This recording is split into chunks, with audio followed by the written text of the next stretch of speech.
내 인생 전체를 다 바쳐도, 내 인생 전체를 다 드려도 전혀 아깝지 않은 대상이 있다면 그것은 참으로 행복한 일이라고 생각을 합니다. 제가 그 몇 주 전에 그 수요일 날 폴리갑이라고 하는 초대교회의 감동 이야기를 해드렸는데, 제가 잘 아는 교수님께서 신문에 칼럼을 쓰셨더라고요.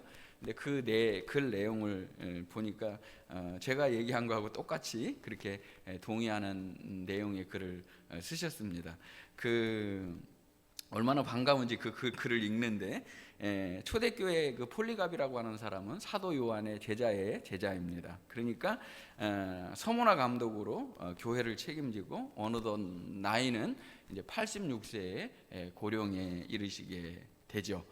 그때 로마의 황제가 예수님 없이는 살 수 없는 이 폴리갑을 잡아다가 이제 재판을 하게 됩니다. 재판을 하게 되는데, 재판의 내용은 간단합니다.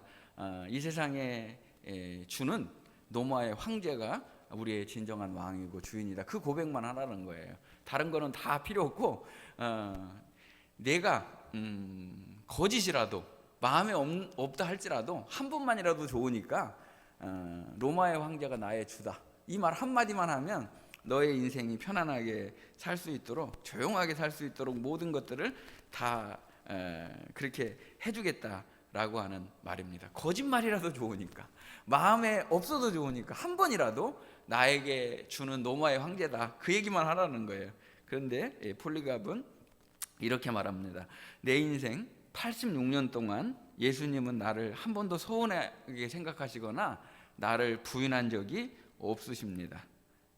내가 어찌 나의 유일한 구속주이시며 왕 되신 예수님을 부인하고 서운하게 해드릴 수 있겠습니까?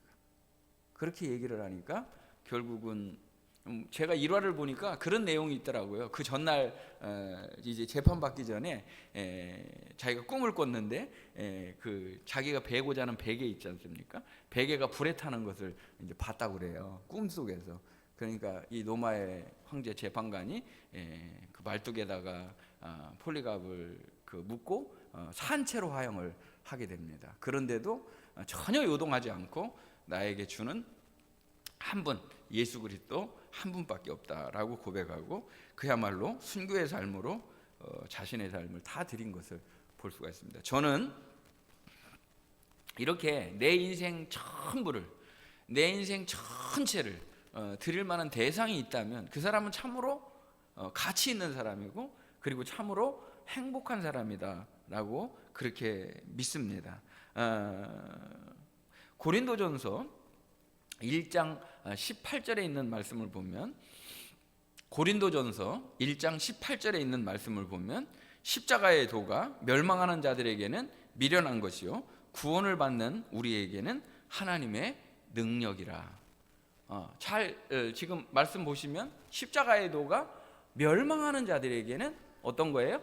미련한 것이라는 거예요. 그런데 구원을 받는 우리에게는 하나님의 능력이라는 거예요.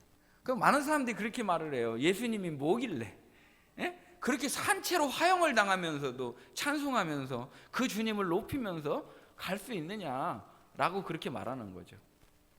아니, 예수님이 대체 누구길래 화형을 당하면서 산채로 물에 타면서도 난 예수님만이 나의 구세주입니다, 예수님만이 나의 구주가 되십니다, 이렇게 말할 수 있는 사람이 정말로 저는 행복한 사람이라고 생각해요. 그분이 십자가의 도가 얼마나 귀한 것인지, 예수님이 나를 사랑한 그 사랑이 얼마나 크신지를 깨달은 사람이라고 저는 그렇게 믿는 것입니다. 여기 또 말을 합니다. 우리가 아이고 주일날이 뭘 그렇게 대단한 날이라고, 어디 갈 수도 있고 놀러 갈 수도 있고 이거 할 수도 있고 저거 할 수도 있는 거지, 주일이 뭐 그렇게 대단하길래 그렇게까지 그 주일을 지키려고 하느냐고 이렇게 말할 수 있습니다. 근데 그 주일이 우리에게는 그건 우리의 생명을 다해서, 우리의 모든 것을 다해서 예배할 이유가 있기 때문에, 우리가 너무나 사랑하고 우리의 모든 것을 다 바쳐도 아깝지 않은 예수님이 계시기 때문에, 그 주님을 예배하고 높이기 때문에 이 주일이 그렇게 소중한 거 아니겠습니까? 오늘 그 본문에 있는 말씀을 보면요, 너무나 잘 알려진 말씀입니다. 예수님이 십자가에서 못 박혀 죽으시고 그리고 부활하시고 나서 예수님은 약속하신 성령을 기다리라고 말씀하시고 그리고 이제 하늘나라로 이제 승천하셨습니다. 올라가셨다는 거죠.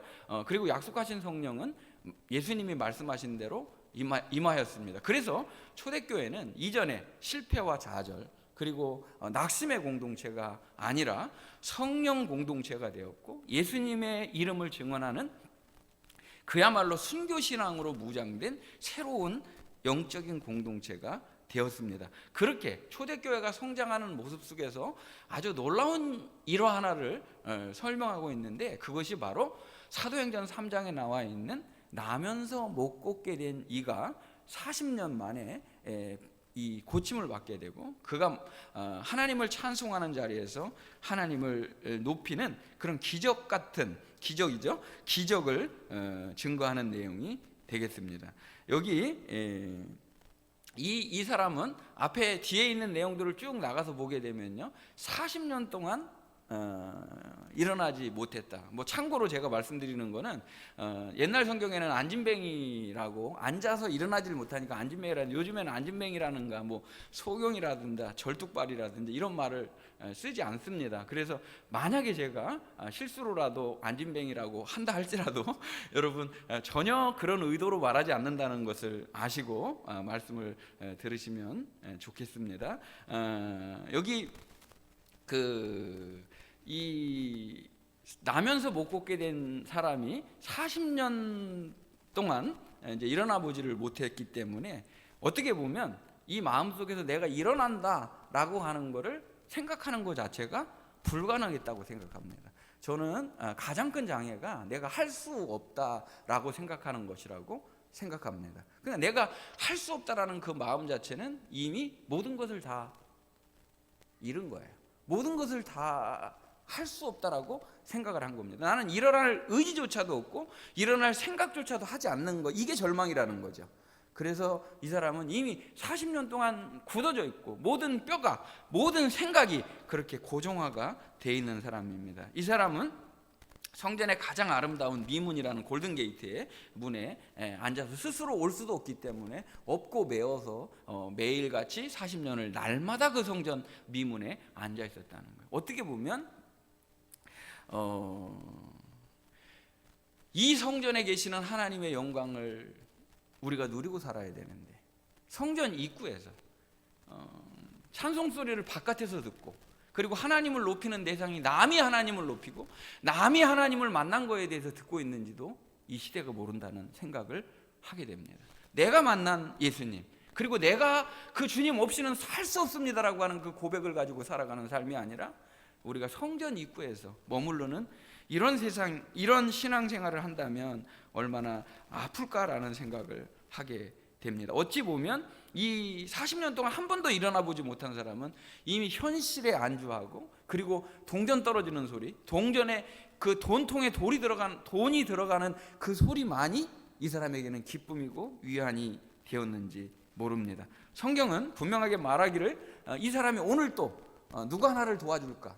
뭐 여러 가지 의미가 있겠지만 절묘하게 맞아떨어지는 것 같아요. 많은 사람들이 그 거룩하게 또 멋지게 옷을 차려입고 예배를 드리러 나오는데 구걸하고 있는 사람이 문 입구에 있다면 그 사람을 그냥 지나친다면 하나님의 사랑을 실천 안 하는 것으로 느끼기 때문에 진정으로 도와준 사람도 있었겠지만 어떤 사람들은 아유 눈치 보여서 내가 안 할 수도 없고 해서 하는 사람들도 아마 있을 거라고 생각을 하게 됩니다. 아무튼 오늘 또 누군가 나를 도와줄 거다. 그리고 돈이 들어오는 순간에 오늘 나는 살았다라고 하는 그런 안일의 자리에 있었을 거라 생각을 합니다. 그때 베드로와 요한이 이 문을 통해서 기도하러 들어가다가 이 사람을 보고 저는 이런 생각을 해봤어요. 성전을 매일 들어가는데요, 오늘만 그런 게 아니라 하루 3번씩 기도를 하는 거예요. 정한 시간을 정해놓고 하루에 3번씩 기도하러 들어가는데 오늘은 특별한 거예요. 내가 그 사람을 보는 게 특별한 거예요. 저는 오늘의 예배가, 오늘의 말씀을 듣는 이 순간이 하나님 앞에 정말 특별한 시간이 되기를 원하고 그렇게 기도하고 올라오는 거거든요. 누군가에게는 이 예배가 삶을 바꾸는 그런 말씀이 됐으면 좋겠다. 누군가에게는 진정으로 안 보이던 게 보이는 은혜가 있으면 좋겠다. 누군가에게는, 아니 우리 모든 성도들이 주님을 알아보는 그런 은혜가 있으면 좋겠다. 말씀이 들리는 그런 복을 받았으면 좋겠다. 아마도 베드로가 계속 하루에 3번씩 기도하러 들어오는 이 성전에 이 사람 먼저도 봤을까요? 못 봤을까요? 봤단 말이에요. 그런데 오늘은 이 사람이 특별하게 보이는 거예요. 오늘은 내가 동전을 주는 것보다 더 중요한 거를 정말 줘야 되겠다는 생각이 들어간 거예요.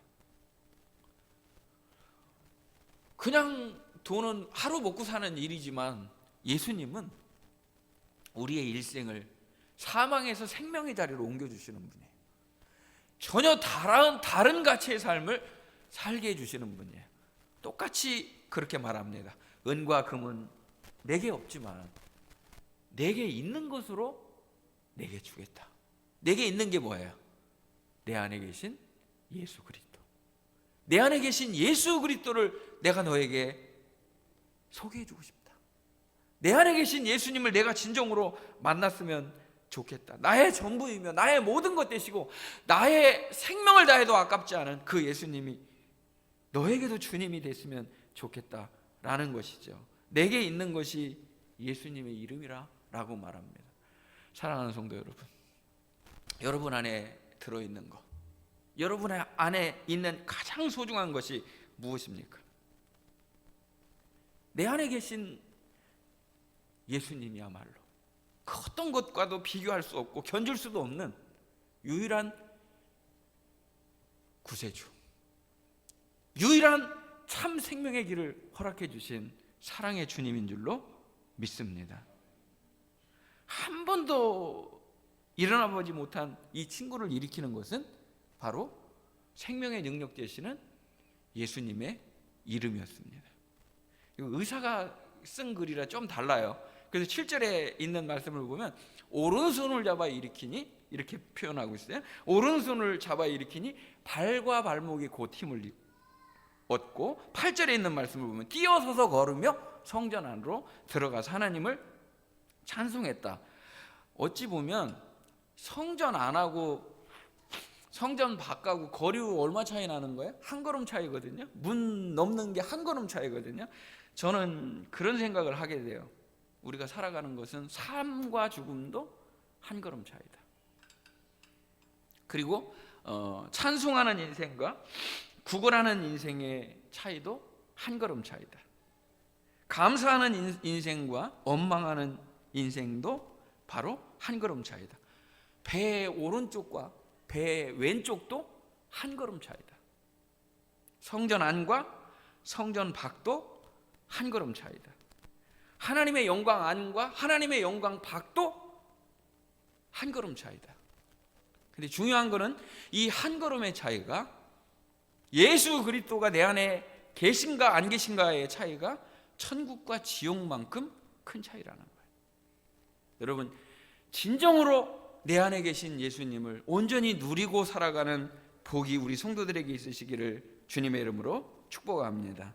대체 예수님이 어떤 분이시길래, 예수님의 이름이 어떤 능력이 있길래 죽은 자가 살아나고 40년 동안 한 번도 못 일어나는 사람을 일으키는 능력입니까?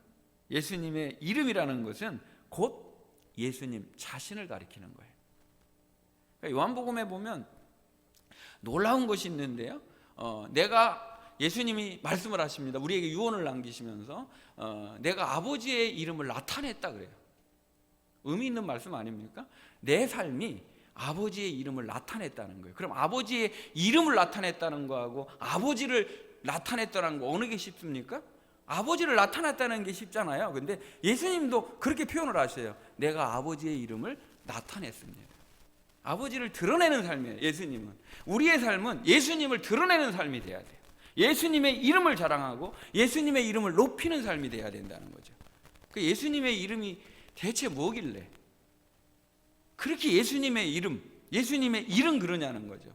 그 예수님의 이름이라는 것은 예수님 자신이다. 그러니까 아버지의 이름도 마찬가지고 예수님의 이름도 마찬가지고 예수님 자신을 표현해주는 성품, 그리고 그분의 속성, 그분의 모든 인격, 그분의 모든 사랑, 이 모든 것을 포괄적으로 함축하는 의미가, 그분을 나타내는 단어가 그분의 이름이라는 거예요. 그러니까 나의 이름은요, 나예요, 곧. 그러니까 제 이름이 뭐냐? 이건 굉장히 중요한 거라는 거예요. 내 이름으로 나의 이미지를 떠올리잖아요. 그럼 예수님 하면, 예수님의 이름 하면 어떤 이미지가 여러분에게 떠오르는 거예요? 정말로 예수님에게는 내가 모든 것을 다 드려도, 내 인생 전체를 다 드려도 전혀 아깝지 않다. 예수님은 나의 전부이시죠. 마태복음 1장 21절에 보면 아들을 낳으리니 이름을 예수라 하라. 이는 그가 자기 백성을 그들의 죄에서 구원할 자이심이라. 그러니까 여기서 말하는 예수님의 이름의 뜻은 그분을 표현한 거죠. 그분이 어떤 삶을 살고 어떻게 하실지를 이미 이름에서 다 결정해 주신 거예요. 어떻게요? 우리를 위해서, 우리의 죄와 사망에서 건지시고 해방시켜 주시기 위해서 십자가에서 죽으실 것을 미리 그 이름에 담아서 우리에게 선물해 주신 것입니다. 예수님은 우리의 죄를 해결해 주시고 끝장내 주시는 구원자, 우리의 구세주가 되시는 주님인 줄로 믿습니다. 그렇기 때문에 사도행전 4장 12절 말씀을 보면 다른 이로서는 구원을 얻을 수 없나니 천하 인간의, 천하 사람 중에 구원을 얻을 만한 다른 이름을 우리에게 주신 일이 없음이니라. 유일한 구원자라는 거예요. 유일한 구원자. 이게 왜 중요하냐? 굉장히 이건 아주 중요한 거예요. 하나님이 그 다른 어떤 방법을 사용하지 아니하시고 자신이 하나님의 영광 보좌를 버리시고 이 땅에 사람의 몸을 입으시고 죽으심으로 우리에 대한 자기의 사랑을 확증하심으로 우리를 사랑하는 유일한 최고의 방법, 우리를 구원하는 구원의 방법으로, 길로 예수님의 죽으심을 선택하셨다는 거예요. 굉장히 놀라운 거예요. 이거는요, 수많은 방법이 있는 것이 아니라 이 길만이. 그래서 예수님 말씀하셨잖아요. 오늘 처음 제가 말씀 읽은 것처럼 내가 곧 길이요 진리요 생명이니 나로 말미암지 않고는 아버지께로 올 자가 없느니라. 유일한 방법이라. 하나님이 지정하신 유일한 방법이라는 거예요. 내가 뭐 예수다, 내가 구원자다, 이거 다 소용없는 말이라는 거예요. 오직 예수님 한 분만이 하나님이 지정하신 구원의 방법인 줄로 믿습니다. 그러니까 이 굉장히 요한복음 1장 12절에 보면 요한복음 전체에 아주 중요한 말씀을 우리에게 표현해 주고 계신데요, 요한복음 1장 12절에 보면 영접하는 자 곧 그 이름을 믿는 자들에게는 하나님의 자녀가 되는 권세를 주셨다는 거예요. 근데 굉장히 이 말씀을 보면 차근차근 읽어보시면 영접한다라고 하는 이 개념이요, 믿는다라고 하는 개념과 동일시되고 있다는 걸 알 수가 있어요. 영접하는 건 곧 어떻게 하는 거라고요? 그 이름을 믿는 것이다. 그러니까 우리가 예수님을 영접했다는 것은 그 이름을 믿기 때문에 영접했다는 거예요. 무엇으로요? 아까 금방 말씀드린 대로 나의 죄를 용서해 주시는 구원자로, 구세주로 내가 영접했다는 거예요. 또 나가면 예수님을 나의 유일한 주인으로 영접했다는 거예요. 그러면 예수님을 영접했다는 것은 그 이름을 믿는 것이고요. 그럼 믿는 것은 뭐냐? 요한복음 17장 3절에 보면은 이런 말씀을 기록하고 있습니다. 영생은 곧 유일하신 참 하나님과 그가 보내신 자 예수 그리스도를 아는 것이다. 에? 그러면 영접하는 것하고 믿는 것하고 아는 것이 동일선상에 있다는 걸 알 수가 있어요. 그리고 요한복음에 믿는다라고 하는 말이 100번 이상 나오는데요, 이 믿는다라는 말씀은 전부 다 동사예요. 에? 명사일 것 같지만 이 말씀은 동사란 말이에요. 역동적으로 움직이는 게 믿음이에요. 그분과 영원토록 동고동락하고 동행하는 게 믿음이에요. 계속 믿는 게 믿음이에요. 지금 가끔가다 한 번씩이라도 놀래주시기를 바랍니다. 예수님을 믿는다는 것은 동사라고요. 예? 동사라고요. 우리가 지금 이 시간에도 예수님을 믿는 것은 그분을 진정으로 알고 그분을 인격적으로 체험하고 그분의 모든 것을 우리의 마음속에 받아들이는 영접이 있을 때만 진정으로 예수님과 동행이 이루어지는 것입니다. 그래서 예수님은 더 나아가서 요한복음 15장에서 그렇게 참포도나무의 비유를 통해서 참포도나무에 붙어있는 가지로서의 우리를 설명해 주시면서 그 가지에 붙어있는 것이 얼마나 귀한 것인지를 말씀을 해 주시는 것입니다. 예수님께 접붙임 바 되고 예수님 안에 거한다, 계속 거한다는 거예요. 계속 거해야지만 이 믿음의 삶을 우리는 살아가는 것이죠. 예수님 안에 계속 거하면서 예수님의 생명을 공급받으면서 자녀의 복을 누리며 살아가는 복된 성도들이 되시기를 주님의 이름으로 축복합니다. 그러면서 우리에게 놀라운 특권 하나를 주셨어요. 그것은 무엇이냐면 영접하는 자가 하나님의 자녀가 되었기 때문에 그 아버지께 말씀드릴 수 있는 기도의 특권을 주셨다는 거예요. 기도의 특권. 여러분, 이 특권을 쓰시면서 사는 우리 성도들이 되시기를 주님의 이름으로 축복합니다. 그래서 요한복음 15장 16절에 보면요, 너희가 나를 택한 것이 아니요, 너무나 감사하죠? 너희가 나를 택한 것이 아니라 내가 너희를 택하여 세웠나니 이는 너희로 가서 열매를 맺게 하고 또 너희 열매가 항상 있게 하여 내 이름으로 아버지께 무엇을 구하든지 다 받게 하려 함이라. 우리에게 이런 은혜를 주신 거예요.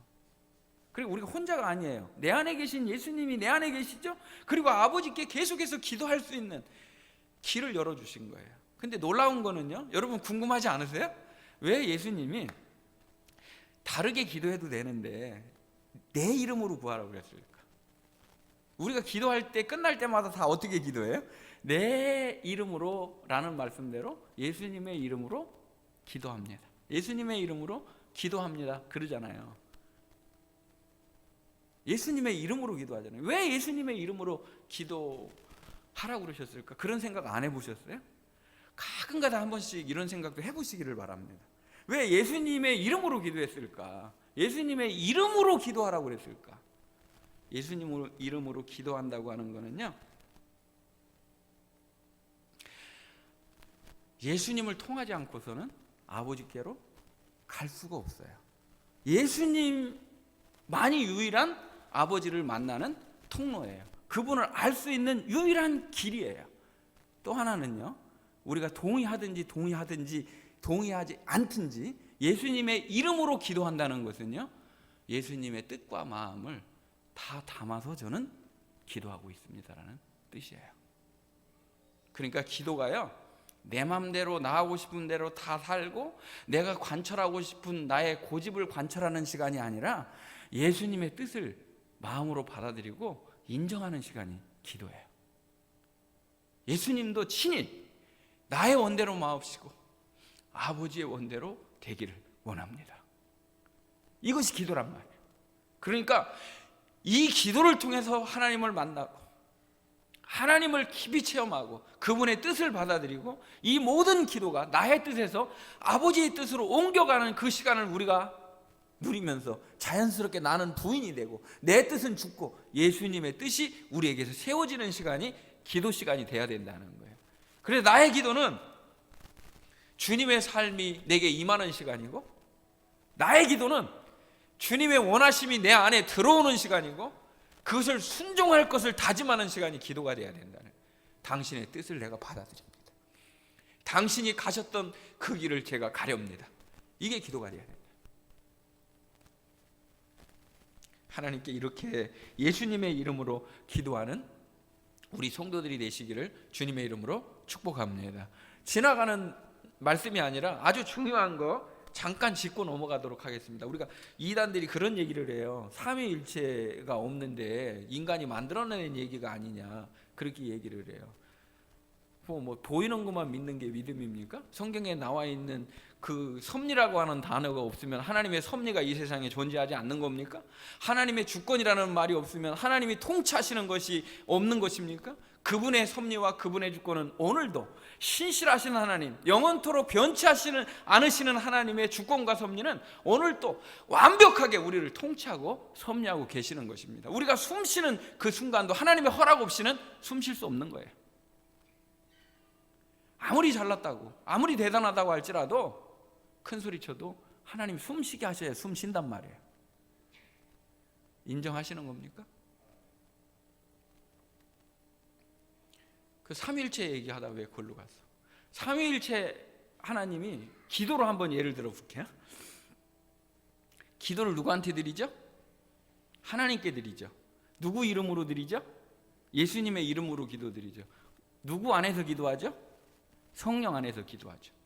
기도만 생각해도요, 완벽하게 삼위일체 하나님이 우리 가운데 계신 것을 온전히 누리는 거예요. 하나님의 그 영광 안으로, 그 하나님의 풍성하신 은혜 안으로 들어가서 여러분 춤추며 찬양하고, 그리고 하나님을 영원토록 높여드리는 하나님의 자녀의 복을 마음껏 누리시는 우리 성도들이 되시기를 주님의 이름으로 축복합니다. 예수님의 예수님 되심을 기도로 증명하신 거예요. 예수님의 삶을 기도로, 그리고 십자가에서 증명하신 분이 바로 우리가 그렇게 사랑하시는 예수님이신 것입니다. 참으로 마지막 때가 가까이 왔습니다. 항상 하나님의 시간을 볼 수 있는, 하나님의 시간에 관심을 가지고 살아갈 수 있는 은혜의 성도들이 되었으면 좋겠습니다. 큰 환난의 때에 모든 선택을 한번 해보도록 하겠습니다. 상자가 2개가 있어요. 상자가 2개가 있는데 여러분 선택은 여러분의 몫입니다. 아주 부귀와 영화, 편안한 종합선물 세트가 다 들어있는 상자가 하나가 있어요. 갑자기 표정이 밝아지셔야 됩니다. 부귀와 영화, 그리고 모든 편안함이 다 보장된 아주 예쁘게 포장된 상자가 하나가 있고요. 또 하나는요, 기도하는 것, 너무나 처절하게 기도하는 영적인 전투와 같은 기도 상자가 하나가 들어가 있어요. 근데 기도도요, 기도하고 나서도 뭐 좋은 결과가 있는 게 아니라 기도하고 나서 사자굴에 들어가야 되는 이 상자가 있어요. 여러분 어떤 걸 선택하시겠습니까? 아이고 목사님, 당연히 저 기도하고 사자굴에 들어가는 걸 선택을 하죠. 당연히 기도하고 사자굴에 들어가는 걸 선택을 하죠. 저는 우리 성도들이 그렇게 할 거라고 믿고 싶어요. 폴리갑에게, 아까 제가 처음 설교에서도 폴리갑에게 한 번만이라도 좋으니까, 마음에 없는 거짓말이라도 좋으니까 예수님을 부인해라. 그럼 내가 편안한 일생을 너에게 주겠다. 똑같은 말 아니겠어요? 예수님에게도 천하만국의 영광을 보여주면서 한 번만 절해라. 그러면 똑같은 거 아니겠어요? 어떻게 보면 우리의 믿음 생활에 편안함과 안일함의 자리가 있고, 또 하나는 영적인 전투를 해야 되는 처절한 자리가 있다면 우리가 어떻게 결정해야 될까를 물으시는 거죠. 우리 다니엘서 6장 10절 말씀을 한번 읽어보도록 하겠습니다. 다니엘이 이 조서에 왕의 도장이 찍힌 것을 알고도 자기 집에 돌아가서는 윗방에 올라가 예루살렘을 향하여 창문을 열고 전에 하던 대로 하루에 3번씩 무릎을 꿇고 기도하며 그의 하나님께 감사하였더라. 전 이게 믿음이라고 생각합니다. 편안함과 안일함의 상자가 보장돼 있잖아요. 다니엘은 그렇지 않아도 모든 삶의 편안함이 보장이 되어 있어요. 그런데 굳이 이렇게까지 처절한 영적인 전투의 자리에 있는 저 고난의 상자를 선택하는 것, 그것이 진짜 믿음이라고 저는 그렇게 믿습니다. 하루에 3번씩 기도하는 게 얼마나 생명보다 중요했으면 생명을 버린 거예요. 자기의 편안함과 안일과 모든 부귀의 영화 다 버리고 기도하고 죽는 자리를 선택한 거예요. 다니엘이 사자굴에 들어가서 살아서 나오는 승리보다 귀한 것은요, 기도의 가치를 자신의 생명의 가치보다 더 귀하게 봤다는 거예요. 기도의 가치하고 자기의 생명의 가치를 기도의 가치에다가 더 뒀다는 거예요. 일생을 그렇게 살아도 후회 없을 만큼 하나님을 강렬하게 만난 거, 얼마나 이게 복입니까? 더 놀라운 것은요, 일생 80년 동안 그렇게 한결같이 사는 은혜를 받았다는 거예요. 우리가 한결같기가 되게 어려운 거거든요. 근데 다니엘은 어려서부터 다니엘서 1장이 뜻을 정한 것부터 천일생 마치는 그때까지 똑같이 살았다는 거예요. 똑같이 살았다는 거예요. 그래서 다니엘서 9장 3절에 보면 내가 금식하며 베옷을 입고 죄를 덮어쓰고 주 하나님께 기도하며 간구하기를 결심했다 그래요. 우리 믿음 생활하는데 결심이 필요한 때가 있어요. 기도 생활하는데도요, 이 결심이 필요할 때가 있어요. 왜냐하면요, 우리 자신이 얼마나 약한 존재인지를 알 필요가 있어요. 내가 결심이 없으면은요, 그냥 이런 대로 어떻게 흘러가는 거지 뭐. 어쩌다 보니까 그렇게 되는 거지 뭐. 이렇게 생각하고 넘어가는 경우가 많은데, 서 있다가 앉으면은요, 들어놓고 싶은 거예요. 들어놓으면은요, 자고 싶은 거예요. 이게 40년 동안 일어나지 못하게 하는 안일이고, 그리고 신앙의 매너리즘에 빠질 수가 있게 된다는 거예요. 우리는 순간순간 결심해야 되는 때가 있어요. 그렇지 않으면 우리가 변화를 만들어내지 못한다는 거예요. 그만큼 우리의 의지가 약하다는 거예요. 어떤 사람이 그래요. 은혜 안에 거하는 사람들이 이런 얘기를 가끔가다 합니다. 하나님은 은혜 주셔야 한다. 저 아주 100%, 1000%, 10,000% 동의하죠. 그런데 그것만 있는 게 아니라 우리가 결심하는 것도 하나님의 은혜라는 거예요. 나로 하여금 변화를 만들어내는 결정을 해야 되는 때가 있다는 거예요. 근데 이 결심이요, 어디서부터 오는가가 중요해요. 나의 의지에서부터 오면 얼마 못 가요. 이 결심이 어디에서 오느냐는 거예요. 이 전절을 한번 띄워주면 좋겠어요. 다니엘서 9장 2절에 보면 곧 그가 통치 원년에 나 다니엘이 책을 통해 여호와께서 말씀으로 선지자 에레미야에게 알려주신 그 연수를 깨달았나니 곧 예루살렘의 황폐함이 70년 만에 그치리라 하셨다라는 말씀을 듣고 깨달았다는 거예요. 뭘 얘기하는 걸까요? 우리의 의지가, 우리의 결심이 어디서부터 와야 된다는 거예요? 하나님의 말씀의 은혜에서 와야 된다는 거예요. 우리의 인생의 좌표를 찍는 것이 내가 그 좌표를 결정하는 게 아니라 하나님이 말씀의 좌표를 주시고 하나님이 나침판이 되시고 말씀의 은혜가 되어서 가라 하면 가고 서라 하면 설 수 있는 게 진짜 믿음이라는 거예요. 말씀을 읽고 말씀을 묵상하고 거기서 힘을 얻고 평생을 내가 기도하며 살리라라는 결심을 받았다는 거예요. 결심을 했다는 거예요. 이게 위대한 은혜의 삶인 것입니다. 오늘 말씀의 은혜를 공급받고 기도의 자리로 들어가서 일평생을 기도의 삶을 사는 귀한 은혜가 있으시기를 주님의 이름으로 축복합니다.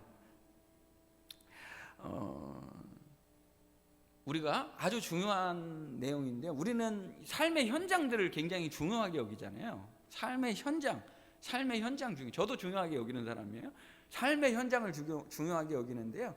삶의 현장보다 먼저 있어야 될 현장이 하나가 있어요. 그게 뭐냐면 하나님과 만나서 기도하는 기도의 현장이 먼저 있어야 돼요. 그러니까 인생에 있어서 잘 되느냐 못 되느냐보다 중요한 거는요, 성공이냐 실패보다 중요한 거는요, 하나님과의 만남의 자리예요. 내가 이 만남의 자리를 확보하고 있는가, 내가 이 만남의 시간을 통해서 하나님의 뜻을 계속해서 공급받고 있는가, 이것이 중요하다는 거예요. 그러니까 출애굽기에 보면 모세가 손을 들면 이스라엘이 이기고 손을 내리면 이스라엘이 지고 그 내용이 나와요. 아말렉이 이기는 거죠. 대적이 이기는 거죠. 그럼 내 안으로 한번 끌고 들어봐요. 내 안으로 내가 기도의 손을 들고 하나님의 뜻을 받아들이고 하나님의 뜻이라면 아멘하고 순종하겠습니다라고 하는 그게 기도의 시간이에요. 근데 이 기도의 시간이 없다면 내 안에 대적 아말렉이 나를 짓누르는 시간에 우리는 고통당할 수밖에 없다는 거예요. 출애굽기 17장 11절에 보면 모세가 손을 들면 이스라엘이 이기고 손을 내리면 아말렉이 이겼다. 상징이잖아요. 현실에 그대로 있었던 사건이지만 우리의 마음속에는 너무나 귀한 상징으로 들어오는 거예요. 내가 기도의 손이 올라가 있는 상태는 하나님을 향한 살아있는 믿음에 하나님의 뜻을 받아들이는 순간을 계속해서 누리고 있는 거예요. 이 기도의 손이 내려가면 누가 나와요? 내 안에 대적이 올라오고 어느덧 나의 그 못난 자아가 나오는 모습을 볼 수밖에 없다는 거예요. 기도의 시간을 확보하고 삶의 현장보다 기도의 현장에서 승리하는 우리 성도들이 되시기를 주님의 이름으로 축복합니다. 에스겔 37장에 보면요, 그가 내게 이르시되 인자야 이 뼈들이 능히 살겠느냐. 여러분에게 하나님이 물으십니다. 이 뼈들이 능히 살겠느냐 물으신다면 여러분 어떻게 대답하시겠습니까? 마른 뼈가 하얗게 백골이 된 그 뼈들을 보여주시면서 이 뼈들이 능히 살겠느냐 물어보신단 말이에요. 어찌 보면 우리의 신앙이 40년 동안 저 성전 입구에 있는 그런 한 번도 일어나 보지 못한 신앙이 된다면 마른 뼈가 따로 있는 게 아니라고 생각을 합니다. 앉은 뱅이가 따로 있는 것이 아니라 안일의 자리에서 이 정도면 됐지, 그냥 인생이 이런 거지 라고 하고 살아가는 모습이 바로 한 번도 일어나 보지 못한 앉아서 생활하는 자가 아닌가 생각을 하게 됩니다. 이제 우리가 일어나서 문 앞에 서 있던 분들은 이제 성전 안으로 들어오는 복을 받으시기를 바랍니다. 성전 안에서 하나님의 영광을 받던 분들은 하나님의 더 깊은 찬연한 영광 속으로 들어오셔서 하나님을 온전히 누리는 은혜가 있으시기를 주님의 이름으로 축복합니다. 예수님만이, 예수님의 이름만이 높아지기를 원합니다. 우리의 영원한 구원자시며 우리의 온전한 주인 되시는 그 예수님, 그 예수님이 우리를 일으켜 주십니다. 예수님만이 우리를 일으켜 주셔요. 낭만과 좌절, 안일의 자리에서 일으켜 주시는 분은 예수님 한 분이셔요.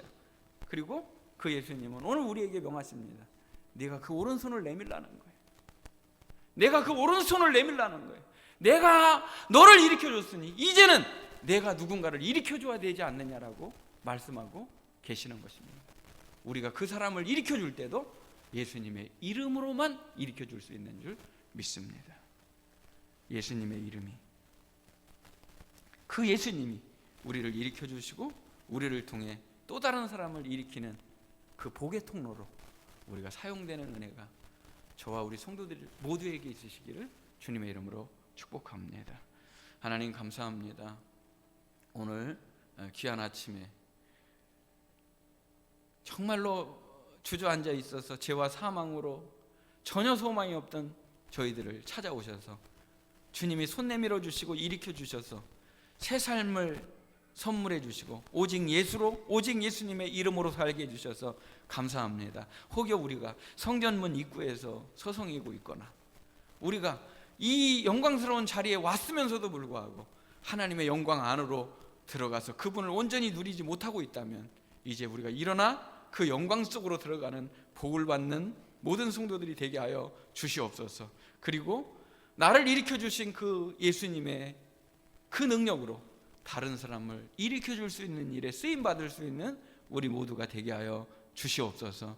오늘 또 우리의 모든 것 되시며 우리의 모든 삶을 드려도 전혀 아깝지 않은 우리의 전부 되시는 예수님의 이름으로 기도하옵나이다.